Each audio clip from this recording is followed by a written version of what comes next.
A few weeks back, while scrolling Instagram on my toilet, I came across the trailer to Netflix's Texas Chainsaw Massacre, a supposed direct sequel to the 1974 movie sharing the same name. Come on, Franklin! It's gonna be a fun trip! Yeah, that one.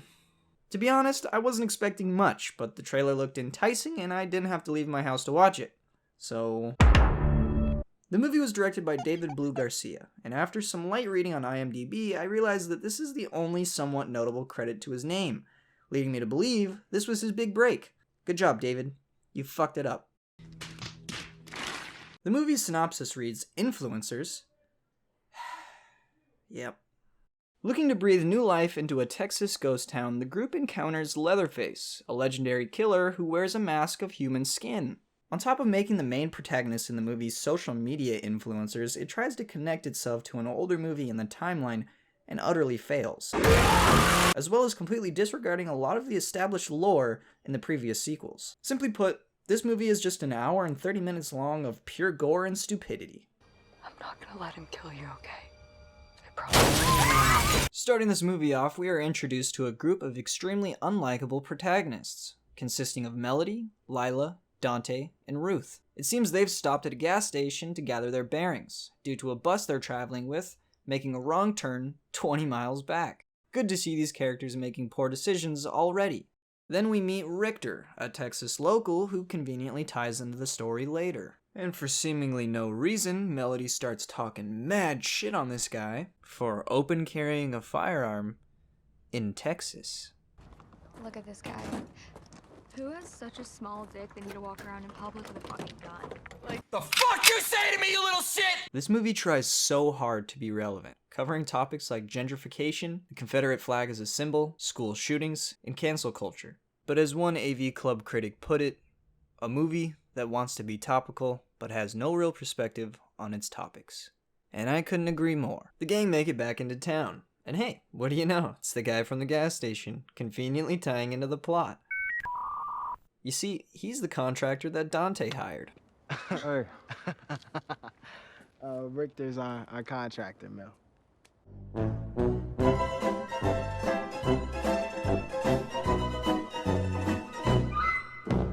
Upon noticing a Confederate flag hanging from one of the derelict buildings, Dante and Melody make it their goal to take it down, unknowingly starting all of this shit in the process.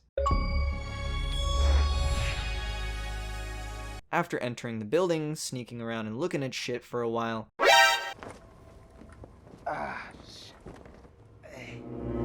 Oh, fuck. Grandma sneaks up on them and they kill her. No, not really. They have tea. Then they kill her. You see, these assholes have bought up most of the property in the town and just kind of assumed her house was included. Instead of handling this like adults and coming to a reasonable conclusion, they act like children. This is still our house. You're wrong. I've got a title that says otherwise. I don't have to show you anything. That's because you don't have it. Dante. And end up getting her evicted from her house. This gives her like a heart attack or something? I don't know. Then Ruth makes the absolutely awful decision to ride along with the police and the elderly lady to the hospital. Why? I get you're trying to make sure the lady's okay, but can't you just call the hospital? Or go at a different time when it's more convenient for everybody? Like, why must you go now? What's the big Oh, got it. Unsurprisingly, the old lady croaks on the way to the hospital, and I think you know what happens next. Finally, this is where the movie begins to pick up. What's going on?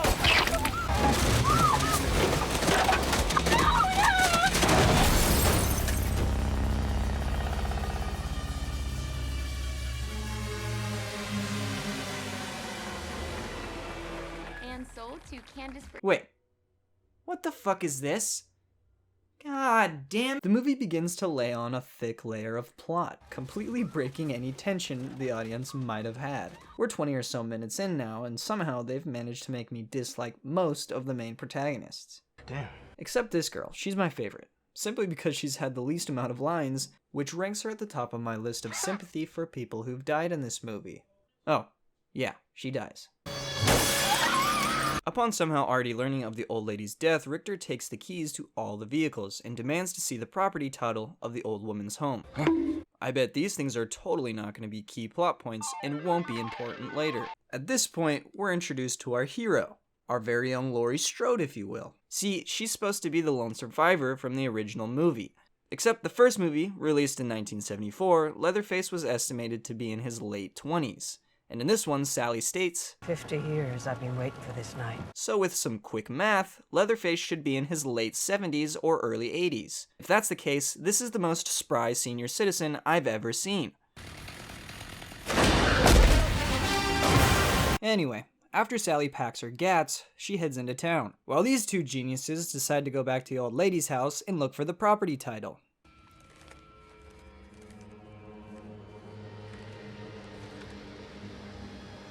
What do you know? They were wrong. Basically causing all of this due to a misunderstanding.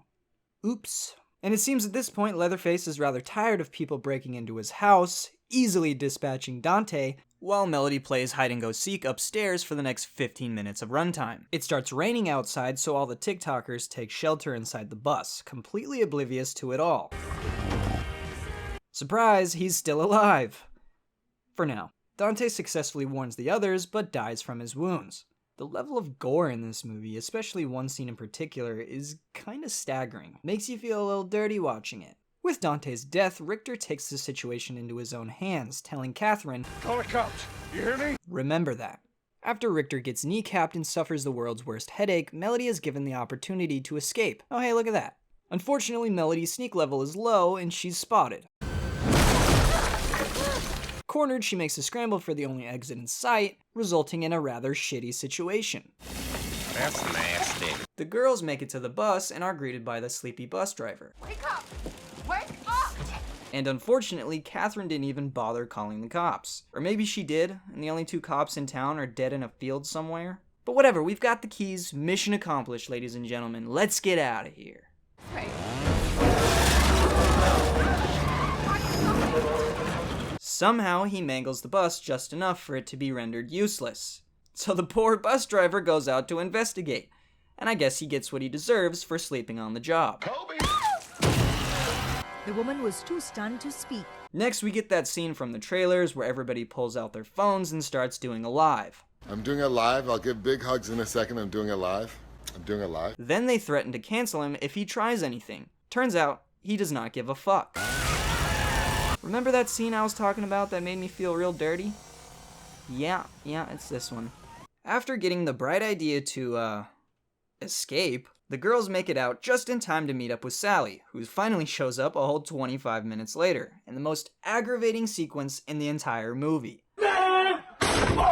For the second time, you think these characters are safe. They've made it. All they have to do is drive away. 50 years I've been waiting for this night. Just to see him again. Ah, for fuck's sake. I get you got some type of personal vendetta against this guy for killing your friends back in the 70s, but what does this have to do with them? She tries to justify this by saying, Please, God, you have to let us out of here, please! I'm sorry I can't. Looks like it's you that he wants. You need to stay till I kill him. insinuating she's gonna use them as some type of bait, but considering what happens next, it seems just a little counterintuitive. Sally pursues Leatherface into his house, sneaking up on him, which I didn't think was possible, and has one of the only chances in the entire movie to kill the protagonist.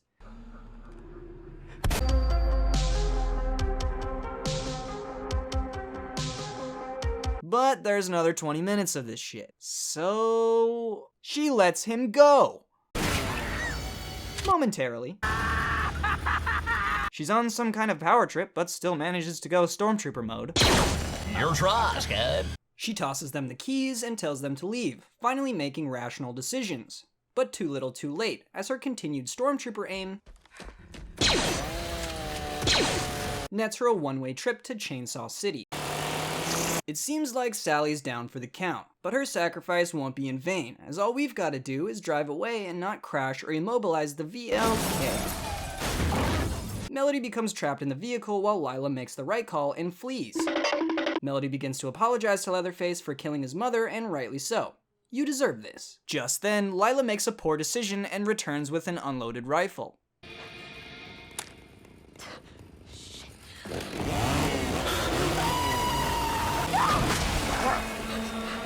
Thought she was dead, did ya? Think again. She returns to even the score and make sure her KD isn't negative. She leaves the server, but not before dropping her loadout. Friendly care package inbound. Out of 6 named characters and a host of other innocent people murdered, 2 remain in the boss round. After Lila gets trucked by the NFL's next best linebacker, they both go for a swim. This is where we see Leatherface's pure aquatic prowess, majestically leaping from the water like a dolphin.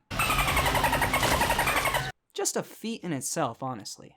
Then for like the 5th time in this movie, when all hope seems lost, Melody shows up to save the day. Well, she tried. Then, seemingly out of nowhere, they pull a Terminator 2 on us and expect us not to notice.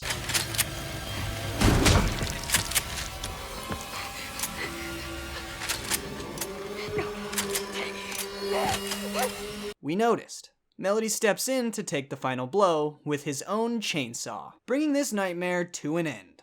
Now, when I was watching this, I immediately knew this was not the end. Hell, I expected him to jump out of the water again. But no, all seems right. After successfully making it out of the boss round, the 2 sole survivors hop in the Tesla and set the autopilot. Hey, you know what? I changed my mind, actually. I'll move here with you. Fuck off.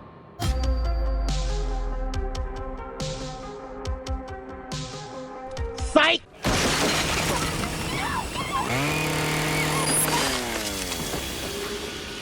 Right when I was beginning to like her. In all seriousness, I think Lila is the real loser in this situation. Sure, she's the sole survivor, but on top of the previously existing trauma she's experienced, then having to watch her sister get decapitated by a chainsaw-wielding maniac, I don't think she's ever gonna be okay again. Emotional, damn it! There are also plenty of times in this movie where I could tell it was trying to scare me, but made me laugh instead. Now that's all fine and good if your intention was to make a movie in the niche genre that is horror comedy. But when your prominently marketed rated R horror movie makes audiences giggle, that's a problem. It also struggles narratively at times, having characters make decisions solely to further the plot rather than the plot servicing the characters, resulting in incredibly unlikable protagonists and a plot with more holes than a pasta strainer. That's not to say this movie is all bad. The cinematography and sound design do their best to dig itself out of the hole the writers buried it in. Along with the mixture of visual and practical effects to highlight the extremely over-the-top gore, that's really where the praise ends. Overall, I knew this movie was going to be absolute dog shit in the first 10 minutes, but continued to watch it due to the pure stupidity radiating off of it. It's an entertaining popcorn horror movie, but definitely not for the weak stomach. As much as I would love to continue dunking on this extremely nonsensical movie, I think I've said all I can say. So till next time, stay swifty, my friends.